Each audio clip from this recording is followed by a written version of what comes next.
안녕하세요. 언제나 환자를 먼저 생각하는 더서울 비뇨의학TV의 추민수 원장입니다.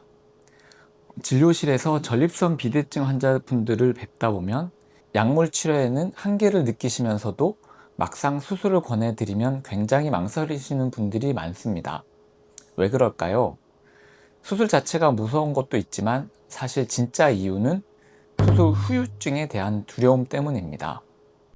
인터넷 카페나 주변 지인들 이야기를 들어보면 수술하고 나서 소변길이 막혀서 고생했다, 혹은 수술하고 나서 기침만 해도 소변이 새서 기저귀를 차고 다닌다, 이런 이야기들을 한 번쯤은 들어보셨을 겁니다.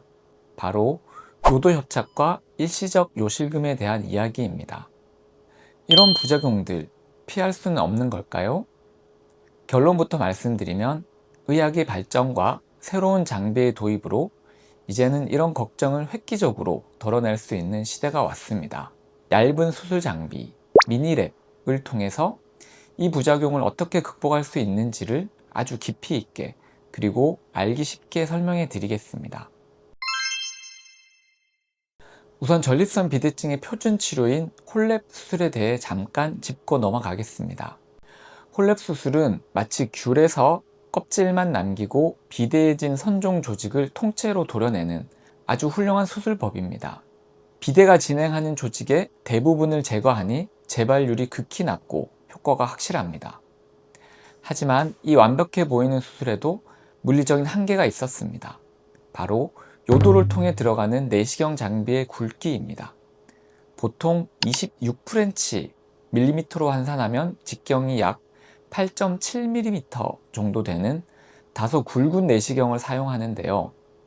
이게 서양인의 기준에 맞춰서 개발된 면이 있다 보니 상대적으로 체격이 작은 한국인들에게는 조금 버거운 분들이 꽤 있었습니다.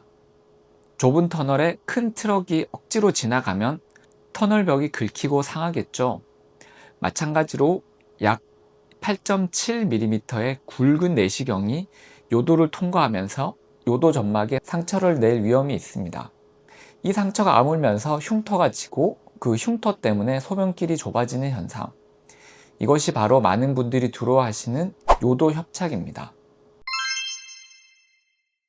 그래서 도입한 것이 바로 미니랩입니다. 미니랩은 기존 28프렌치에서 22프렌치, 즉 직경을 약 7.3mm 수준으로 굵기를 확 줄인 홀랩 전용 내시경입니다.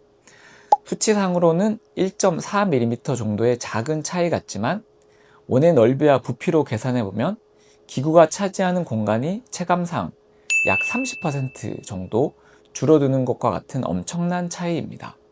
기구가 얇아지면 어떻게 될까요? 요도 안으로 들어갈 때 점막과 마찰이 거의 발생하지 않습니다. 아주 부드럽게 진입할 수 있습니다. 불필요한 점막 손상을 막으니 수술 후 통증도 훨씬 줄어들고 가장 치명적인 합병증이었던 요도 협착의 위험을 근본적으로 차단할 수 있게 된 것입니다. 요도가 좁아 평소 소변 줄기가 약했던 분들도 이제는 기구 진입에 대한 걱정 없이 안전하게 수술을 받을 수 있습니다. 이 얇아진 미니랩 기구가 요도에 얼마나 자극을 적게 주는지 최근에 제가 수술실에서 직접 겪은 아주 놀라운 임상 사례를 하나 들려드리도록 하겠습니다. 전립선 수술 외에도 방광 안에 생긴 돌을 깨서 빼내는 방광결석 제거술이라는 게 있습니다. 과거에는 이 수술을 할 때 굵은 내시경 기구가 요도를 통과해야 했기 때문에 환자분들이 통증을 견딜 수 없어서 반드시 허리에 주사를 놓는 하반신 척추 마취를 하고 진행해야 했습니다. 환자분들 입장에서는 마취 자체에 대한 부담감이 상당했습니다. 그런데 최근에 이 얇은 미니랩 장비를 이용해서 방광결석 수술을 해 보았는데요. 기구 구경이 워낙 작고 요도에 가해지는 자극이 없다 보니 하반신 마취 없이 내시경 검사할 때 하시는 가벼운 수면 진정 정도만으로도 수술이 충분히 가능해졌습니다. 환자분들은 전혀 고통을 느끼지 못하고 아주 편안하게 한숨 푹 주무시는 사이에 저는 그 돌을 완벽하게 다 깨서 제거하고 수술을 끝낼 수 있었습니다. 수술을 집도하는 저조차도 기구가 얇아진다는 게 환자의 고통을 이렇게까지 덜어줄 수 있구나 하고 크게 감탄을 했던 경험이 있었습니다. 이제 제가 오늘 영상에서 가장 강조하고 싶은 두 번째 이야기, 바로 일시적 복합성 요실금에 대한 이야기를 해보겠습니다. 기침하거나 크게 웃을 때 소변이 찔끔 새는 증상입니다. 과거 홀랩 수술이 처음 도입된 초창기에는 수술 중에 의사가 방리하다 괄약근을 건드려 요실금이 생기는 일들이 종종 있었습니다. 하지만 수술에 대한 이해도가 높아지고 장비와 레이저 테크닉이 고도로 발달한 현 시점에서는 요실금을 예방하는 다양한 테크닉들이 발달하여 의사가 직접 괄약근을 손상시키는 일은 거의 없어졌습니다. 그런데도 왜 수술 직후에 요실금이 나타날까요? 답은 기구의 굵기로 인한 물리적인 신전에 있습니다. 전립선 끝부분을 제거할 때 기존 26프렌치 기구를 사용하면 내시경이 과도하게 움직여야 하는데요. 이때 요도 괄약근이 마치 지렛대의 받침점 같은 역할을 하게 됩니다. 기구가 지렛대처럼 움직일 때마다 받침대가 되는 괄약근에는 과도한 압력이 가해지고 결국 괄약근이 과도하게 늘어지는 물리적 신전이 발생합니다.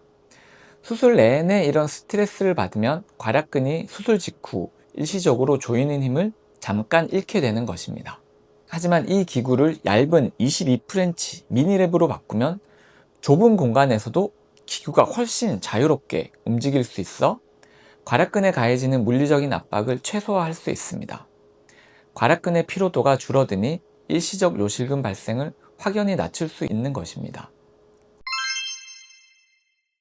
이렇게 장점만 가득한 미니랩이지만 수술을 직접 집도하는 의사 입장에서 아주 치명적인 단점도 하나 있습니다. 바로 수술 시야가 좁아진다는 점입니다. 기구가 얇아진 만큼 그 안에 들어가는 내시경 렌즈의 구경도 기존 4mm에서 2.9mm로 훌쩍 줄어들었습니다. 시야가 좁아지면 어떻게 될까요? 전립선 조직을 껍질과 분리해서 도려내는 적출 과정에서는 큰 무리가 없습니다. 하지만 도려낸 조직을 방광 안에서 잘게 갈아서 밖으로 빼내는 분쇄 과정에서는 시야 확보가 어려워 훨씬 더 고도의 집중력과 정교한 컨트롤이 요구됩니다. 차칫, 방광 등 주변 조직을 건드릴 수 있는 까다로운 상황이 연출되기 때문에 이 미니랩 장비는 장점이 아무리 많아도 반드시 홀랩 수술 경험이 매우 풍부하고 기구를 능숙하게 다루는 숙련된 술자가 사용해야만 그 안전성을 100% 보장할 수 있습니다. 제가 대학병원 교수로 재직할 때부터 일저자로 50편 가까이 논문을 썼습니다. 그 중에서도 특히 홀랩에 대한 연구들은 저에게 남다른 애착이 있습니다. 제 박사 학위 논문 주제 역시 홀랩 수술 후 발생할 수 있는 방광 과민성 예방에 관한 기초 연구였을 정도니까요. 그만큼 제가 홀랩 수술에 진심이고 깊은 애착을 가지고 있습니다. 제가 서울대학교 의과대학 교수 및 보라매 병원 결석센터장으로 재직하던 시절 마지막으로 진행했던 연구가 바로 한국인의 요도 굵기에 관한 기초 연구였습니다. 진료실에서 수많은 환자들을 직접 뵈면서 기존 굵은 홀랩 기구가 체격이 작은 한국인에게는 다소 부담이 될 수 있겠다는 것을 임상 경험으로 뼈저리게 느끼고 있었지만 당시엔 이를 명확히 뒷받침할 만한 한국인 대상의 근거 논문이 부족했습니다. 그래서 제가 직접 연구를 시작했습니다. 비록 대학을 나오게 되면서 완벽하게 마무리를 짓지는 못했지만 그 연구 과정을 통해 저는 한국인 환자를 위해서는 반드시 더 얇은 기구가 필요하다는 뼈저린 확신을 얻었습니다. 제가 왜 이렇게까지 과감한 투자를 아끼지 않을까요? 바로 미세한 차이가 환자의 수술 후 삶의 질을 완전히 바꿔놓을 수 있다는 것을 누구보다 잘 알고 있기 때문입니다. 수술 자체의 성공을 넘어 환자분들이 겪을 수 있는 아주 미세한 후유증까지 철저하게 예방하고 싶다는 제 의사로서의 뚝심이자 진심입니다. 전립선 비대증으로 고통받으시면서도 부작용 걱정에 수술을 미루고 계셨다면 이제 그 짐을 조금 내려놓으셔도 좋습니다. 더 얇고 정교해진 미니랩 장비, 그리고 수많은 임상과 연구로 다져진 경험으로 여러분의 요도와 괄약근을 안전하게 지켜드리겠습니다. 오늘 제가 준비한 이야기는 여기까지입니다. 꽤 긴 시간이었지만 전립선 수술을 앞두고 계신 분들께 조금이나마 안도감과 정확한 정보를 드리는 시간이었기를 바랍니다. 더 궁금한 점이 있으시다면 언제든 댓글로 남겨주시고 종로구 대학로에 위치한 저희 더서울 비뇨의학과 의원으로 편하게 문의해 주십시오. 영상이 도움이 되셨다면 구독과 좋아요 잊지 마시고요. 지금까지 언제나 환자를 먼저 생각하는 더서울 비뇨의학TV의 추민수 원장이었습니다. 감사합니다.